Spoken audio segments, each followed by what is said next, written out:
하나님 말씀 열왕기상 17장 말씀 보겠습니다.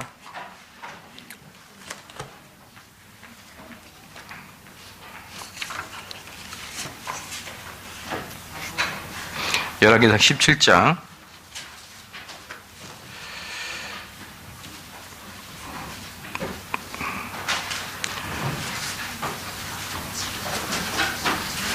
5절, 6절, 7절, 8절, 9절, 10절까지 4절부터 10절까지 한 절씩 교독하시겠습니다. 그 시냇물을 마시라. 내가 까마귀들을 명하여 거기서 너를 먹이게 하리라.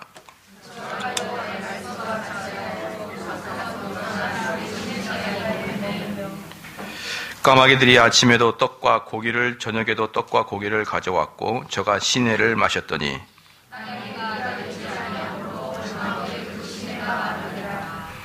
여호와의 말씀이 엘리야에게 임하여 가라사대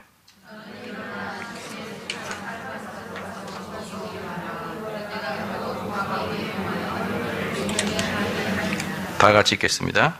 제가 일어나 사르밧으로 가서 성문에 이를 때에 한 과부가 그곳에서 나무가지를 줍는지라. 이에 불로 가로되 청컨대 그릇에 물을 조금 가져다가 나로 마시게 하라.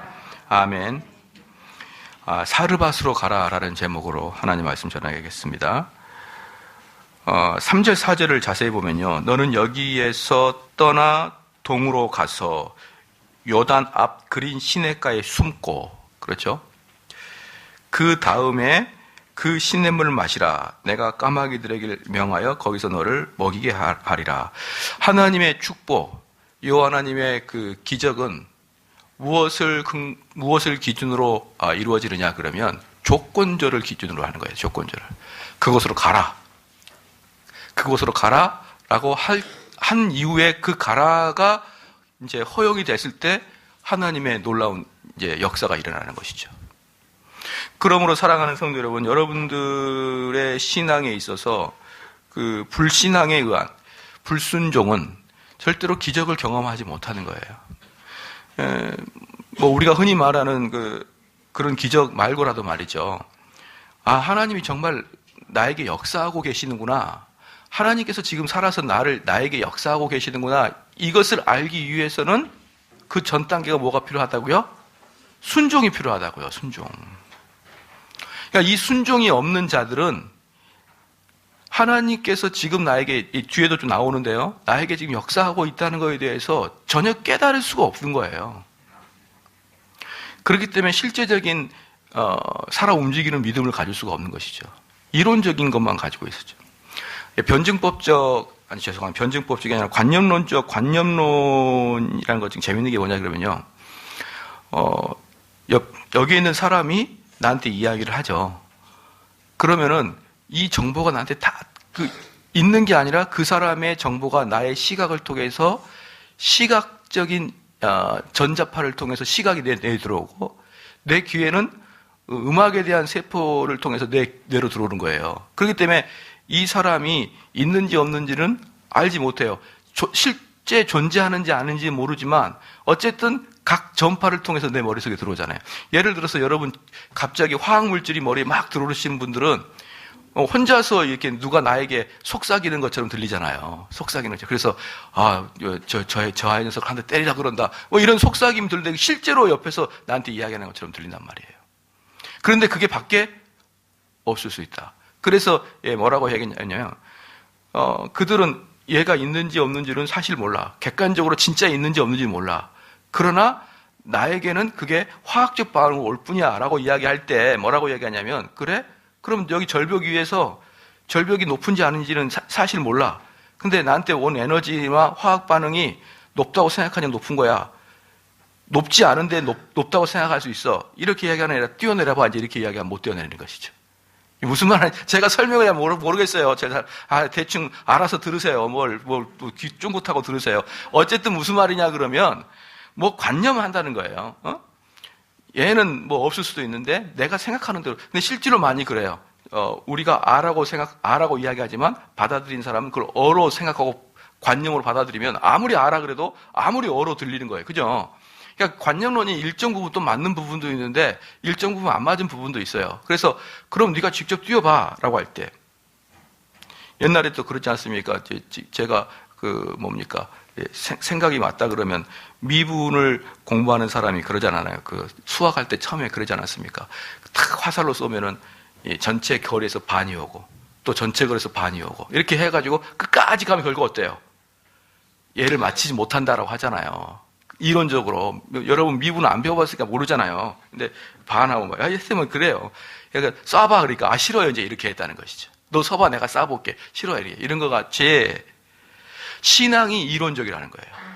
이론적이면 앉아서 다 계산이 되죠. 이해가 되고 이게구나 라고 할 때 근데 너 실질의 신앙은 뭐냐 라고 할 때 순종할 때만 그게 느껴지고 경험되어지는 것이죠. 그러니까 순종하지 않으면 여러분들의 신앙 상태가 올바르고 정확하고 아주 완벽하게 신앙생활을 하고 있다라고 생각하지만 사실은 아무것도 아니라는 거예요. 살아계신 하나님에 대한 역사를 전혀 체험할 수 없는 그런 이론적인 신앙을 할 수밖에 없다는 것입니다. 그래서 3절 말씀 너는 여기서 떠나 동으로 가서 요단 앞 그린 시냇가에 숨어라. 이거 조건절이 들어가는 것이고 그러면 4절에 그 시냇물을 마시라. 내가 까마귀들을 명하여 거기서 너를 먹이게 하리라라는 그런 기적을 체험하게 되는 것이죠. 5절 말씀에 저가 여호와의 말씀과 같이 하여 곧 가서 여기서 중요한 게 뭡니까? 곧이에요. 그러니까 하나님의 종은 그냥 곧입니다. 곧. 뭐 생각을 많이 하고 말 필요가 없습니다. 그래서 곧 가서 요단 앞 그린 시냇가에 머물매라고 했거든요. 이제 여기서 재밌는 게 뭐냐 그러면요. 이 17장에서 1절에 여러분이 알잖아요. 길르앗에 우거하는 자 중에 디셉 사람 엘리야가 아합에게 고하되 나의 섬기는 이스라엘 하나님 여호와의 사심을 가리켜 맹세하노니 내 말이 없으면 수년 동안 우러가 있지 아니하리라 하리냐. 이 지금 엘리야가 뭐 하고 있는 것이죠? 이 아합 왕에게 탁 선포하는 거예요. 확 선포하는 겁니다. 너 때문에 지금 가뭄이 생긴 거야. 하나님께서 나에게 말씀하라 그랬어라고 세상적인 말로 아주 대차게 일을 한 거예요. 빵빵 터뜨린 겁니다. 그리고 나서 하나님께서 뭐라고 했냐면 그리 시냇가에 가 숨으라 그런 거예요. 그런데 사랑하는 성도 여러분, 그리 시냇가에 숨으라는 것은 엘리야하고 하나님만 알잖아요. 그러니까 엘리야가 얼마나 남들 눈에 뻔히 없게 보입니까? 이것은 엘리야하고 하나님만 아는 것이지 이게 무슨 변명이 됩니까? 한번 딱 이야기해놓고 숨어버리는 거예요. 그런데 이게 바로 엘리야의 엄청난 순종이고요. 이게 엘리야가 주의 종이 될 수 있는 것입니다. 뭡니까? 자기가 지금까지 정의롭게 크게 외쳤던 그랬지만 나는 죽으면 죽으리다. 내가 하는 이 말은 내가 부러질지언정 굽히지는 않을지어다. 이거 얼마나 좋습니까? 그런데 주님께서 누가 시키지도 않았어요. 주님이 숨어 그러니까 숨으로 가는 거예요. 몰래. 이게 바로 여러분 교만이 아니라는 것이에요. 다른 말로 여러분이 평소에 주장하는 거 있잖아요. 나는 인생을 이렇게 생각한다. 나는 이게 옳다고 생각한다. 그런데 나중에 그게 아니라고 밝혀졌는데 보편적인 사람은 시인하지 못합니다. 시인하지 못해요. 어거스틴에게는요. 그가 마지막에 책을 한 권 쓴 게 있는데 그게 뭐냐면 우리로 말하면 오답노트예요. 오답노트. 그게 뭐냐? 자기가 지금까지 쓴 책들 있잖아요. 뭐 하나님의 도성이라는 책도 있고 참회력도 있을 것이고 또 뭡니까? 그가 쓴 조직실험 책도 있거든요. 엄청나게 많아요. 거기서 그때는 몰랐는데 지금 보니까 틀린 걸 다시 적어가지고 오답노트를 만들어놨어요. 이때는 요게 맞은 것 같았는데 내가 더 연구해보니까 틀렸다. 그런 학자는 세상에 거의 없습니다. 학자들도 뭐죠? 자기 나름대로의 고집이 있고 영웅심이 있고 명예가 있기 때문에 자기가 비록 틀렸다 그래도 그 이야기를 안 해버리지 틀렸다고 써놓지 않아요. 그런데 어거스틴은 말년에 전부 다 써놔야지. 그것만 500페이지예요. 자기가 틀렸다고 쓴 것만 500페이지입니다. 그게 위대한 것이죠. 여러분들은 저나 여러분은 위대하지 않기 때문에요. 이거 어렵습니다. 이게 진짜 나는 인생을 이것이 인생이라 생각한다. 이게 답이라 생각한다. 그랬고 미안하다. 내가 잘못했다. 됩니까? 근데 성경에서 말하니까 성경에서 말씀하시니까 엘리야에게 말한 거지. 그냥 객관적으로 보면 어때요? 대차게 일한 다음에 숨어버린 거예요. 다른 사람들이 엘리야에 대해서 얼마나 욕했겠습니까? 저거 한번 객기 부리다니 아주 푹 숨어버렸네. 어디 숨었냐? 몰라. 어디 있는지 아무도 몰라. 은둔하고 그냥 무서워서 숨어버렸나 봐. 이런 엄청난 욕이 들끓었을 텐데 그것도 상관하지 않고 엘리야는 숨었습니다. 요한복음 8장 59절 말씀에 저희가 돌을 치려 하거늘, 저희가 돌을 들어 치려 하거늘, 그 다음에 제명드리겠습니다. 예수께서 숨어 성전에서 나가시니라. 한번 생각해봐요. 사람들이 돌을 치려니까 예수님이 숨어버렸어요. 어때요? 얼마나 비참합니까? 모습이. 숨어버렸어요. 또 어떻습니까? 바울은 죽이려고 그러자 바구니에 숨어가지고 성을 탈출해요. 나는 죽으면 죽었지 꺾을 수 없다. 나를 차라리 죽여라. 그게 쉽죠. 근데 진짜 어려운 거 뭡니까? 여러분이 정의로운 척 이야기했다가 나중에 처리할 때가 어렵지 않아요? 근데 엘리야는 그것까지 통과합니다. 가라. 네. 엘리야는 하나님 말씀을 선포했을 뿐만 아니라 몸소 그 말씀을 실행하였습니다. 그래서 야고보서 1장 22절 말씀에 너희는 도를 행하는 자가 되고 듣기만 하여 자신을 속이는 자가 되지 말라라고 하였습니다. 이 말씀들 하나하나에도 우리가 얼마나 함정에 빠집니까? 우리는 이게 하나님의 일인 것이야 라고 두 주고 불끈 주고 했지만 돌아보면 어때요? 그게 또 내 의의가 되고 내 자랑거리가 되고 은근히 교만함이 되고. 저는 가난한 사람들 중에 교만한 사람 많이 봤다니까요. 저는 가난한 사람을 두둔하고 싶은 생각 요만큼도 없어요. 자기는 정의를 위해서 가난을 택했다 이러면서 멋진 말은 다 붙여요. 저 부자는 뭔가 분명히 구린 게 있다. 나는 가난한 정의를 택했다. 정말 그들을 보면 구역질을 합니다. 여러분. 제가 언제도 말씀드렸죠. 야, 요즘 대형교회가 너무 큰 문제야. 대형교회가 문제야. 그러니까 뭐 한다고요? 나는 소형교회의 비전을 가지고 있어. 나는 작은 교회, 아름답지만 작은 교회의 비전을 가지고 있어. 그렇게 떠들어대는 사람한테 제가 말 한마디 합니다. 한 말 하지 말고 있어도 작은 교회 될 테니까 한 말도 하지 마라. 그냥 너는 작은 교회 될 거야.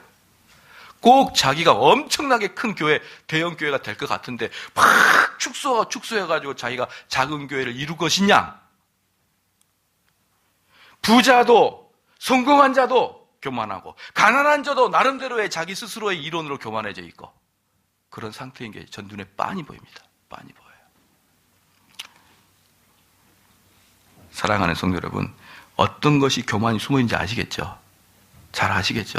제가 페이스북을 보다가 너무 의로운 자들이 많아가지고 너무 정말 눈을 뜨고 볼 수가 없어요. 정말 내가 니를 24시간 한번 지켜보고 싶다.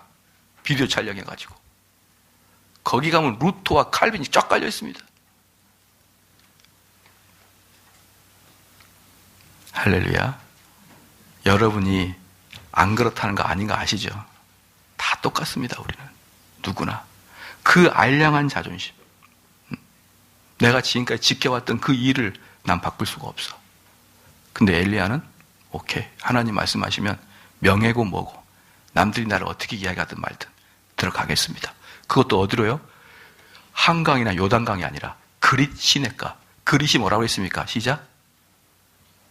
지난주 했는데 아무도 기억이 안 나십니까? 지난주 했는데 그릿이 무슨 뜻이에요? 쉽게 마르다인데 쉽게 마르다. 도망가도 어디 도망가냐면 조금 물 있는데 시냇가 있죠. 사막에 조금 햇빛 비춰버리는 쑥 말라버리는 그 시냇가에 앉아가지고 거기 숨어 앉아 있는 거예요. 그리고 어떤 까마귀가 고기 말아다 주는 거 그걸 앉아 먹고 있는 거예요. 얼마나 비참한 신점입니까?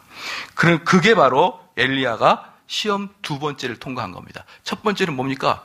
아하방 앞에 가가지고 너 나쁜 놈이야 라고 선포한 게 첫 번째 시험이었고 두 번째 시험은 엘리야의 교만을 하나님이 한 번 더 시험한 거예요.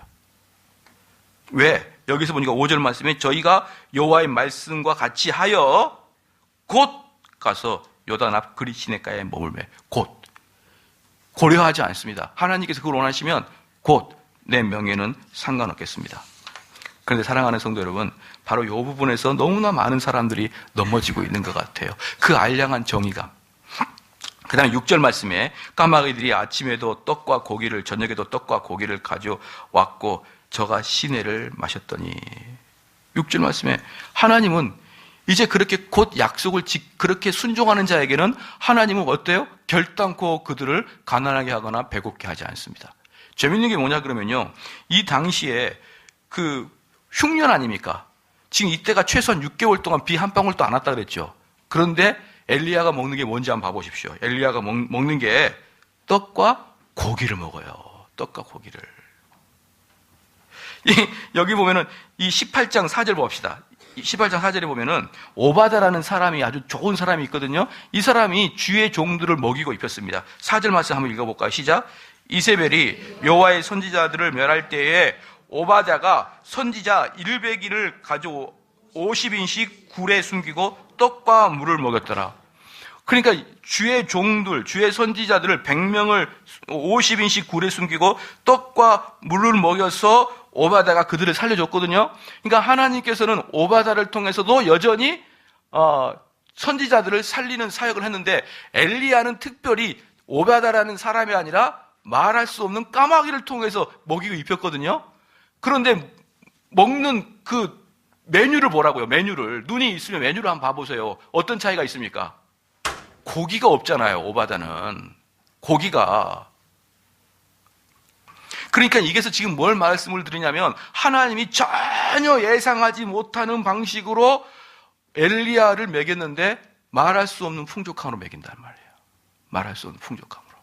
하나님은 이러신 분이시라는 것을 여러분 잘 알고 계시죠? 그래서 시편 34편 9절 10절 말씀 보니까 너희 성도들아 여호와를 경외하라. 저를 경외하는 자에게는 부족함이 없도다. 젊은 사자는 궁핍하여 주릴지라도 여호와를 찾는 자는 모든 좋은 것에 부족함이 없으리로다. 할렐루야. 이 말씀을 여러분의 영혼에 콱 새기십시오. 하나님을 찾는 자, 하나님 명령에 순종하는 자에게는 젊은 사자가 굶어 죽을지라도 여러분은 좋은 것으로 채워주시겠다는 것이에요. 까마귀를 통해서라도 고기를 주겠다는 거 아닙니까? 근데 고기를 주는데 그냥 주는 게 아니라 어떻게 줍니까? 아침 저녁으로 줘요. 아침 저녁으로. 이거 보고 야, 참 고맙다. 나도 이러고 싶다. 이런 생각이 들었어요. 아침과 저녁에도 떡과, 여기 보면 6절 까마귀들이 아침에도 떡과 고기를, 저녁에 도를 쓰면서 강조하고 보이는 거 보이시죠? 아침 저녁으로 풍족하게 주셨다는 것입니다. 주셨다. 이게 하나님께서 우리에게 주신 약속인 것입니다. 여러분들이 하나님 명령에 순종하게 되면, 아이고 그리 시낼까요? 아니 그냥 말라버리는 그런 곳에, 아니 그곳에 가면 민가도 없는데 어떻게 밥을 먹습니까? 여러분 충분히 하나님을 향해서 질문할 수 있겠죠. 그런데 하나님은 엘리야한테 그렇게 말씀하자마자 엘리야는 곧 순종해 갔더니 하나님이 명령하신 그 결과에 대해서 이미 준비하고 계시더라는 것이에요. 때로는 하나님께서 우리에게도 이런 역사를 똑같이 이루어 주십니다. 똑같이 지금도 이루어 주셔요. 까마귀는 아니지만 매우 이기적인 사람들이나 까마귀 같은 아주 부도덕한 사람이나 아주 깡패 같은 사람들을 통해서도 하나님은 주의 종을 세우기도 하고 돕기도 합니다. 한 번은 아주 오래전이었습니다. 오래전이었었는데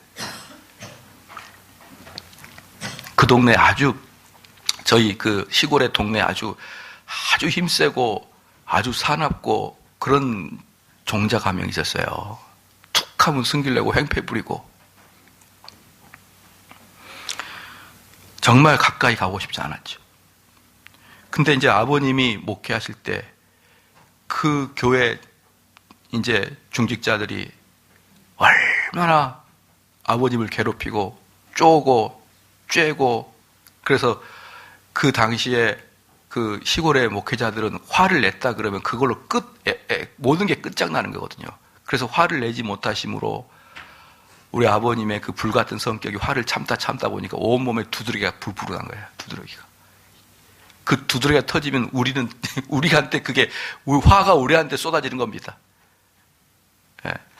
교회에서 당한 화를 참고 가정에서 쏟아내요. 옛날에 목사님들은 다.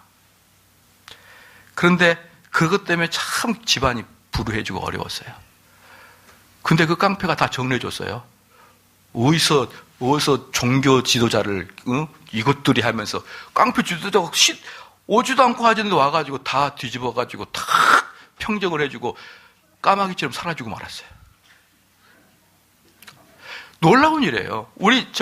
지난번에도 말씀드렸지만 우리 교회가 삼성제일교가 여기 세워진 것도 누구예요? 카톨릭 신자가 다 해줬어요. 다 그 중재적 역할을.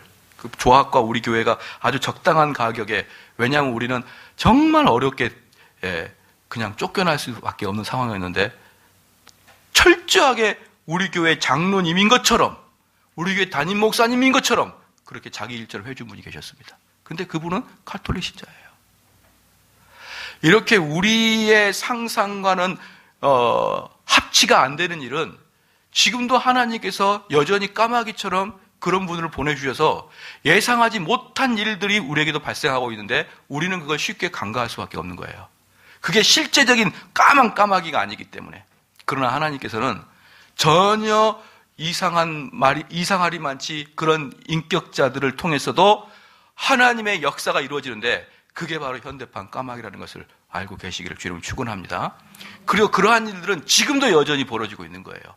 예상하지 못한 그러한 일들이 벌어지고 있는 것입니다. 그래서 6절 말씀에 계속 까마귀들이 아침에도 떡과 고기를, 저녁에도 떡과 고기를 가져왔고 저가 시내를 마셨더니. 사랑하는 성도 여러분, 여기서 또 하나 봅시다. 떡은 누가 줍니까? 까마귀가 주죠. 시냇물은 누가 먹죠? 자기가 먹죠. 그러면 이 시냇물은 원래부터 물이 흘렀던 것이고 까마귀는 아주 특별한 기적적으로 온 것이잖아요. 그러나 이 사람을, 엘리야를 살리는 것은 까마귀의 고기와 그 그리 시냇가의 물 아닙니까? 그래서 이 엘리야를 살리는 것은 특별 은총과 일반 은총이 함께 엘리야를 살리고 있었던 거예요. 엘리야를. 그러니까 우리는 어때요? 우리에게 제공되는 음식, 우리에게 끊임없이 들어오는 월급, 여러 가지 우리에게 있는 힘, 이런 모든 것들도 하나님이 여러분을 살려주시는 지탱하는 것입니다. 그런데 우리는 그러한 것들이 전혀 뭘로 보이지 않는 거예요? 감사의 제목으로 보이지 않습니다. 감사의 제목으로 보이지 않아요. 물론 여기 수요예배 나오신 분들 정도 되면은, 수요예배 나오신 분들 정도면은 식사할 때 분명히 하나님께 기도할 거예요. 수요예배 나오실 정도 되면은. 그런데 그 11시 예배만 잠깐 왔다가 가시는 분들 중에서 기도하지 않고 식사하시는 분 계실 거예요. 그런데 자꾸 기도하라 그러면은 식사할 때, 기도할 때 어떻게 한다 그랬죠? 이렇게 눈을 이렇게 하면서 순간적으로 하나님 감사합니다 이러고 이제 기도를 해요. 순간적으로 눈을 부비면서 하품하면서도 기도하고. 왜? 부끄러우니까. 남들이 기도하는 걸 보면 내가 부끄러워지니까. 근데 여러분, 우리가 식사할 때는 하나님께 꼭 감사 기도해야 됩니다. 왜냐하면 이 좋은 것을 우리 주님이 손수 그 일을 먼저 하셨거든요. 요한복음 6장 11절 말씀에 예수께서 떡을 가져다 축사하신 후에 앉은 자들에게 나눠주시고 고기도 그렇게 저희에게 원들어 주시니. 예수님께서는 앉은 자리에서 떡과 그 음식물에 대해 축사하시고, 즉 감사기도 하시고 사람들에게 나눠주시더라는 거예요. 왜 그랬습니까? 일반 은총도 여러분을 살리는데 하나님이 주신 은혜란 말이에요. 하나님께서 여러분의 밥상 앞에 밥을 주신 것도 까마귀가 물어다 주는 놀라운 기적적인 것도 다 여러분을 보살피고 살리는 도구이기 때문에 우리가 밥 하나 먹을 때도 하나님께 감사하는 마음을 가지고 드셔야 되는 것입니다. 7절 말씀에 땅에 비가 내리지 아니하므로 얼마 후에 그 시내가 마르니라. 그렇죠? 예, 하나님께서 그 시내를 말라 비틀게 이제 하였습니다.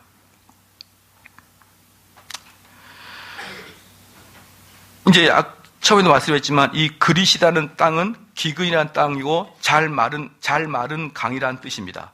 그래서 이제 엘리야 같은 경우는 어떻습니까?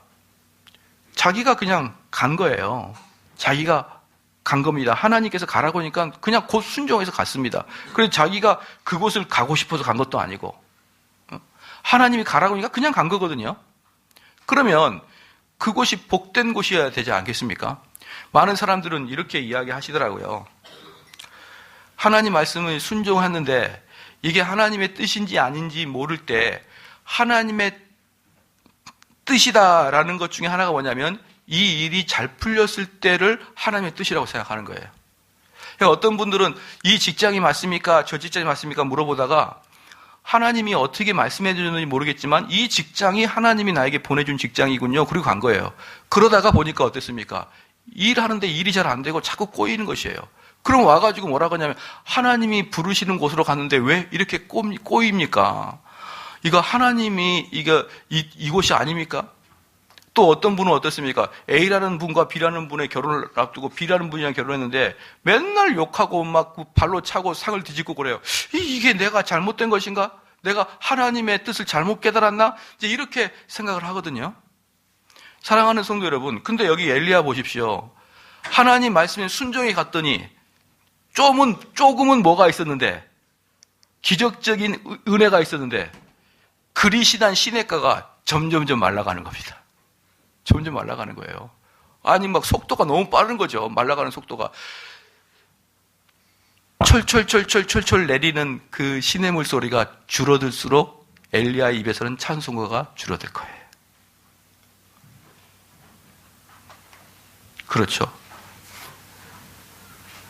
사랑하는 성도 여러분, 여러분이 하나님 명령에 순종해서 갔던 그곳에도 여전히 시험은 도사리고 있습니다. 하나님 말씀 순종이 갔더니 그곳은 찬란하고 만사형통하고 하나님 명령에 순종한 그 대가가 나한테 막 우르르 쏟아질 것 같은데, 하나님은 1단계 시험 끝나면 2단계 시험, 2단계 시험 끝나면 3단계 시험을 여러분 앞에 계속 둘 거예요. 그 통과해라. 그러면 이번에는 뭘 통과해야 될까요? 첫 번째는 뭡니까? 담대하게 아방 앞에 가가지고 선포해라. 두 번째는 너의 그런 인기에도 불구하고 너 교만하지 말고 그냥 죽어라. 오케이. 그 다음에 너에게 불모지와 같은 땅으로 가라고 했을 때 곧 가라. 갔습니다. 그랬더니 거기서 놀랍게도 까마귀가 물어든 고기로 실컷 먹다가 보니까 줄줄줄 줄어듭니다. 그럴 때 이 사람은 이제 또 무슨 시험을 당해야 될까요? 그렇습니다. 하나님이 주신 선물, 즉 환경 때문에 네 마음이 흔들리지 말고 오직 그것을 주신 하나님만 바라보라는 훈련이에요.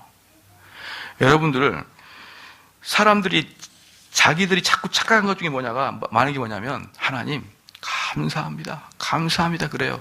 왜 감사하냐 그러면 요즘이 가정생활도 제일 안정되고 한편하고 이 독사 같은 마누라의 눈도 좀 풀려져 있고 이 악한 남편도 좀 교회를 나오고 자녀도 좀 신앙이 좋아지고 좀 바라지고 감사합니다. 사랑하는 성도 여러분, 그건 다 하나님의 선물인 거 아시고 계시죠? 그럴 때 하나님이 그거 흔들어 봐요. 쭉 빼가봐요. 그럼 여러분의 본성이 드러나는 거예요. 하나님 어쩌시려고 저한테 이렇게 시험을 주십니까? 바로 이 엘리야에게 하나님이 준 시험은 뭐냐 그러면 내가 준 선물 때문에 기뻐하느냐, 너가 이 선물에 너의 인격을 의지하고 있느냐, 아니면 그것을 주신 하나님을 온전히 의지하고 있냐를 보여주는 것입니다. 하나님의 시험은 지금 이 엘리야가 앞으로 바알 선지자들과 대항해서 싸워야 되거든요. 그렇게 엄청난 일을 할 엘리야에게 하나하나 하나님은 그를 시험하고 있는 거예요. 테스트하고 훈련시키고 그걸 극복하도록. 여러분, 그냥 주의 종이 되는 거 아니에요. 주의 사람이 그냥 되는 게 아닙니다. 여러분들께서 무슨 하나님의 사역을 감당하려 그러면 그 사역은 굳이 목회자나 선교사뿐만 아니라 여러분들이 일상생활에서의 목사와 같은 삶을 통해서 그들에게 영향을 끼칠 그런 삶을 살기 위해서 하나하나 하나님이 여러분을 시험하실 것입니다. 여러분, 그러할 때마다 엘리야처럼 곧 순종하시기를 주의로 축원합니다. 그래서 7절에 땅에 비가 내리지 아니하므로 얼마 후에 그 시내가 마르니라. 여호와의 말씀이 엘리야에게 임하여 가라사대. 여기 문제냐면요, 이 7절 말씀이 이미 물이 말라버린 상태예요. 그러면 이제 여러분들이 한번 생각해 보십시오. 이 물은요, 음식보다 더 중요한 필수품이죠. 필수품이 말라가면은 이제 여러분 어떻게 할까요? 아마도 사람이 많으면 운영위원회를 만들어서 계획을 잡을 겁니다. 우리가 어디로 가야지? 이제 이거 끝난 것 같은데, 이게 이제 보니까 끝난 것 같은데 어디로 가야지? 아니면 혼자 있으면 계획별 잡을 거예요. 아, 이제 이쯤 되면은 내가 떠나야지. 근데 엘리야는 어때요? 꼼짝 않고 기다립니다. 꼼짝 않고 기다립니다. 언제까지? 여호와의 말씀이 임할 때까지. 여러분 사무엘상 한번 펴볼까요? 그대로 놔두고 사무엘상 13장 한번 펴봅시다. 제가 그 성경을 읽을 때 참 안타까운 것이 하나가 있어요. 이 사건은 참 제가 안타까워요. 사무엘상 13장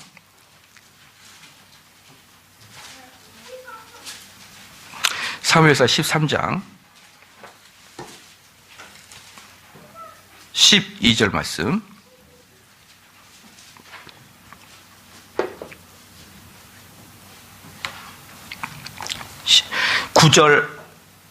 구절하고 12절 말씀 있게. 9절하고 12절 두 개 있겠습니다. 시작. 사울이 가로되 번제와 화목제물을 이리로 가져오라. 쓰더봅니다. 여기서 사울이 가로되 번제와 화목제물을 이리로 가져오라 하여 번제를 드렸더니, 그렇죠?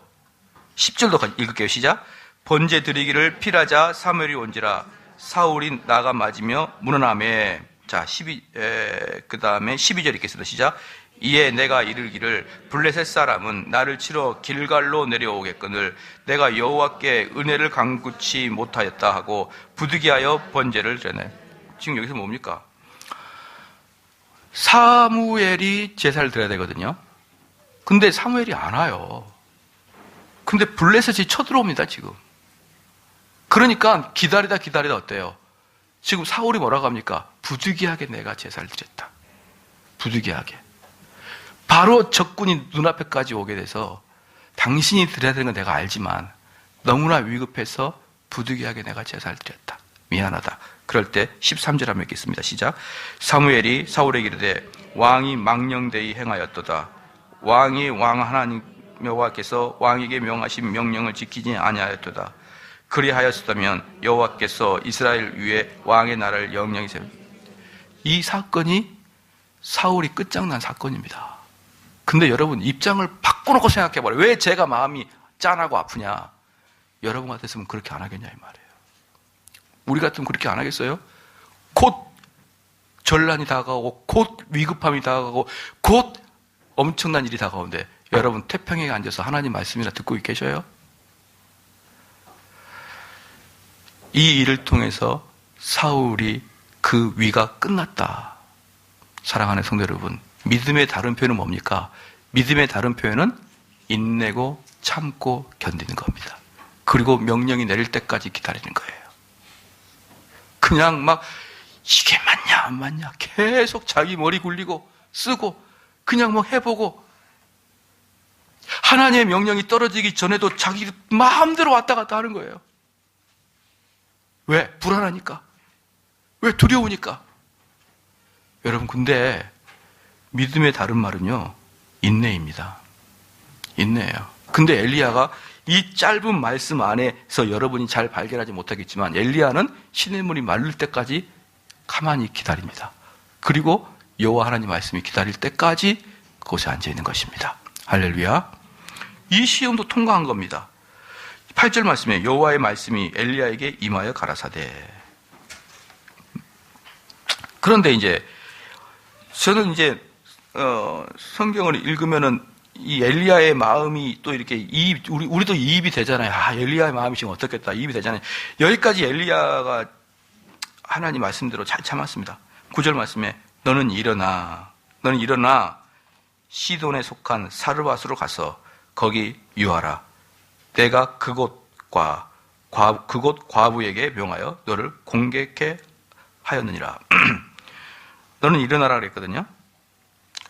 너는 일어난다. 근데 이 사르밧이라는 뜻은요, 참 재밌습니다. 이게 참 성경을 보면 사르밧이라는 뜻은 고통의 땅 또는 연단의 땅 이런 뜻이에요. 그러니까 아마 엄청나게 고통스러운 땅인가 봐요. 근데 너가 사르밧으로 가라. 근데 그 사르밧하고 여기 지금 길갓은요, 이 길르앗과 이 그릿시네가하고 이 사르밧은 120km 떨어져 있어요. 120km. 어떤 땅으로요? 사막으로. 여러분, 사막에 떨어지는 것 자체가 공포예요. 사막에 떨어지는 것 자체가 공포예요. 옛날에 러시아 그 푸틴 대통령이 그랬다 그러더라고요. 그 자꾸 소말리아 애들이 러시아 러시아 배를 해적질을 하니까 그 푸틴 대통령이 잡아가지고 그 자비로운 마음으로 그 소말리아 애들을 그냥 풀어줬어요. 그것도 몇 번이나 잡았다가 죽이자고 풀어줬어요. 근데 태평양 한가운데다. 지금까지 소식이 없대요. 소말리아 그 해적들이 지금까지 소식이 없다. 예. 그거랑 똑같아요. 광야의 사막 한가운데 떨어지는 것은요, 바다 한가운데 배 타고 있는 거하고 똑같은 느낌입니다. 엄청나게 공포스러운 거거든요. 그런데 120km면 어떻습니까? 120km면요, 지평선이 보이는 거예요. 산이 하나도 안 보이지 않고. 여러분들이 우리나라는 어느 곳에 가든지 건물도 있고 나무도 있고 산도 있으니까 그늘이 있잖아요. 그런데 여러분들이 어떻게 생각하냐면 옥상이 끝도 없는 옥상이라 생각해봐요. 끝도 없는 옥상. 아무것도 없어요. 머리에 가릴 게. 120km를 가라. 누구한테? 엘리야한테. 자, 일어나라. 그동안 너 고생 많았다. 물도 못 먹고. 자, 저기 사르밧으로 가라. 하나님 120km인데 그래 가라. 그러니까 저는 이걸 읽으면서 아이고, 정말 나는 엘리야 되기 힘들겠다. 엘리야 되기 힘들겠다. 그 다음에 이 사르밧이라는 땅이 어떤 땅이냐 그러면요, 시돈이라는 땅인데요, 이 시돈의 땅은 이방 지역의 땅입니다. 그러니까 지금 엘리야한테 하는 말이 뭐냐면 이방 지역으로 가라 이 말이에요. 이들은 이방인들하고 섞이고 싶지 않거든요. 그런데 120km 뚫어서 가는데 겨우 간 게 이방인입니다. 근데 이방인의 지역 중에서도 이 시돈 땅은 아주 독특하고 특별한 땅인데, 거기가 바로 앞에 좀 16장 볼까요? 16장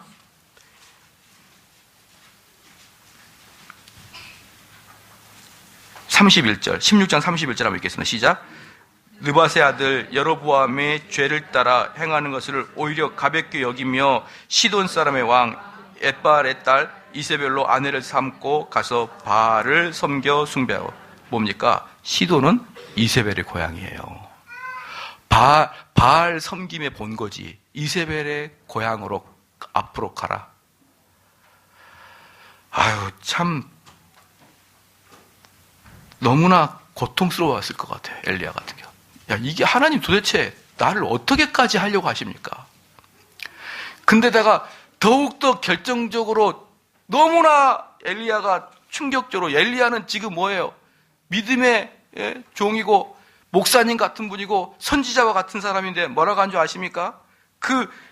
뭡니까?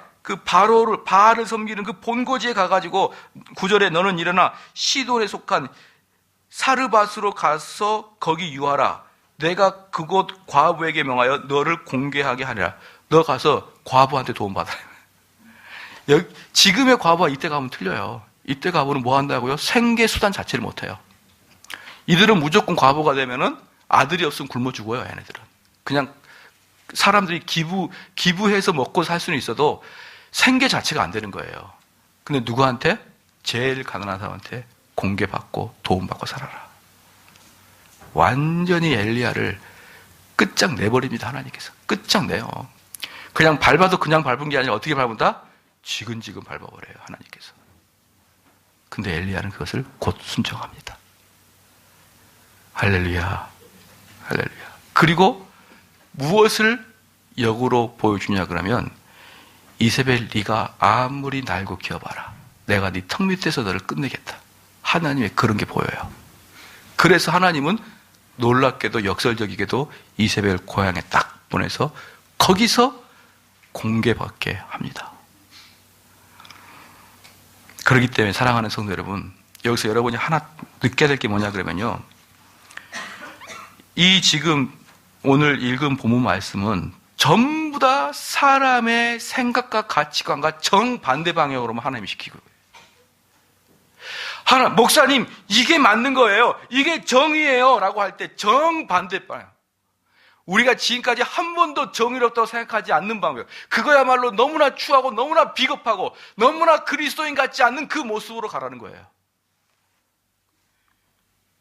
여러분, 이게 섬기는 게 너무나 어려운 것입니다. 너무나 어려운 것이에요. 이세벨, 네가 아무리 계략을 짜봐야 하나님께서는 너를 어떻게 징벌하실 것인가를 내가 처음부터 너한테 보여주겠다. 이사야서 41장 10절 말씀에 두려워 말라, 내가 너와 함께함이라. 놀라지 말라, 나는 내 하나님이 됨이라. 내가 너를 굳세게 하리라. 참으로 너를 도와주리라. 참으로 나의 의로운 오른손으로 너를 붙들리라. 할렐루야. 순종하는 자에게 주어지는 하나님의 은혜스러운 말씀입니다. 우리는 기도할 때 어떻게, 우리의 가장 큰 문제 중에 하나가 뭐냐면요, 우리가 기도할 때 우리가 원하는 방법과 원하는 때에 그 일이 이루어지기를 너무나 바라요. 그게 기도의 응답이라 생각한단 말이에요. 이게 무슨 말이냐 그러면, 지금 여기서 보면은 철저하게 엘리야는 뭡니까? 선 주님의 명령 후 순종이에요. 근데 우리는 어떤 줄 알아요? 잘 들어보십시오. 우리가 계획을 다 잡아요.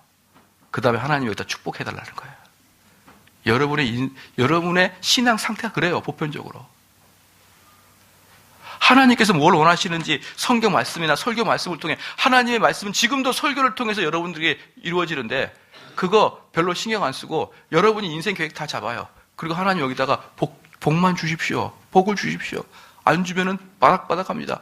왜 나에게 이러시죠? 나도 생각이 있는 사람이에요. 하나님께 내가 섬긴 게 얼만데, 이러면서 자기가 오히려 하나님을 힐난하고 책망합니다. 하나님 나한테 왜 이러시죠? 왜 나한테 이렇게 이 일을 이루어주지 않았죠?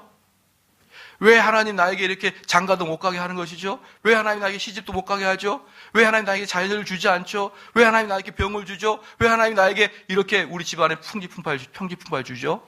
이러면서 전부 다 나는 하나님 이해할 수 없는데요? 나는 하나님 섬기다고 섬겼는데, 그러고 앉아있는 거예요. 그러고. 근데 여기서 보십시오. 이러한 일들이 입장을 바꿔놓고 처음부터 아합한테 갈 때부터 시작해서 번번이 모든 것들이 순종함에도 계속 시험으로 나오고, 순종했는데 그 다음에 더 어려운 거 나올 때, 여러분 우리는 보통 뭐라고 하냐면, 야, 고통이 쓰나미처럼 몰려온다. 어떻게 하나님이 이렇게 어려움이 나한테 한꺼번에 몰려게 합니까? 이렇게 하면서 하나님을 힐난하고 탄원합니다. 근데 바로 그게 불신앙이에요. 그게 불신앙입니다. 하나님은 그것을 우리가 넘어서기를 원하는 거예요. 10절 말씀에 저가 일어나 사르밧으로 가서 성문에 이를 때 한 과부가 그곳에서 나뭇가지를 줍는지라. 이에 불러 가로되 청컨대 그릇에 물을 조금 가져다가 나로 마시게 하라. 이랬죠. 그럼 하나님께서 이 과부의 마음을 바꿔놨을까요? 안 바꿔놨을까요? 시작. 바꿔놨는데 잘 들어보십시오.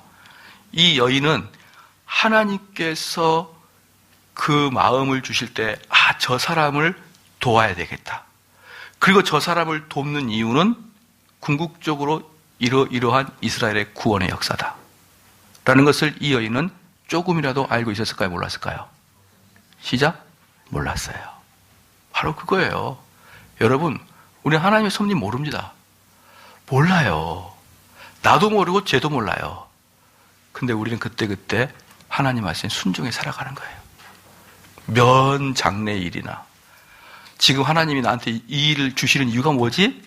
정말 교만해요. 저는 정말 교만합니다. 지금 하나님 나한테 이 일을 주시는 이유는 아마 분명히 이 일을 통해서 무엇을 깨달라고 주실 거야. 이렇게 하는 사람들이 있어요.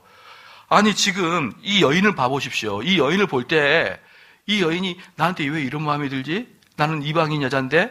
나는 시돈 여잔데? 나는 왜 요 상황에 생긴 엘리야한테 왜 마음이 가지? 왜 그가 먹을 거 달라고 주고 싶지? 하나님 나한테 무슨 뜻이 있을까? 그렇게 감히 교만하지 않잖아요. 근데 저는 너무나 많은 교인들이 교만하다고 생각해요. 하나님이 나에게 주신 뜻이 있겠지. 거기까지만 괜찮은데 나한테 뭘 깨닫게 해주지? 여러분, 하나님의 섭리는 몰라요. 최소한 몇 년 후가 돼야 그때 나한테 이 일이 그것이었구나라고 알지. 지금 앉아 하나님 이게 나한테 무슨 의미가 있습니까? 하나님 지금 이곳에서 나한테 주고자 하는 그 메시지는 뭡니까? 그런 사람들이 얼마나 많은지 몰라요. 나는 참 잘났다 싶어요. 아니, 뭐, 얘는 뭐야, 얘? 왜 성경에 아니 나오는 것이 비참한 일이로다. 저는 그렇게 봐요. 그 정도 되면 성경에 나와야 될 사람이거든요. 여러분, 겸손하게 하십시오. 겸손하게. 아는 체 하지 마시고, 하나님께서 그 주신 마음을 가지고 하나님 말씀을 들었을 때 여러분 마음속에 감동이 되시면 오케이, 순종하고 나가면 되는 거예요. 이것이 구원의 역사에서, 내 인생의 역사에서 무엇을 의미하는지 지금 물어보고 지금 판단하라고 하지 마시고 그때 가야지. 무슨 말인지 아시겠죠? 여러분, 엘리야의 시험이 간단합니까? 복잡합니까? 복잡하고 언뜻 보면 발견도 못하고 그냥 쑥 지나갈 그러한 내용들인데 이 속에 하나님의 치밀한 훈련과 치밀한 성장을 보여주고 있는 거예요. 하나하나 넘어설 때마다 또 있고 또 있고 또 있고, 이제 이런 과정을 거쳐야만 진짜 엘리야가 되는 것입니다. 그러기 위해서 엘리야가 했던 게 뭡니까? 곧바로 순종. 이것만 하는 거예요. 그러면 그는 시험에 통과하고 믿음의 전사가 되는 것입니다. 우리 찬송가하고 우리 좀 기도하겠습니다.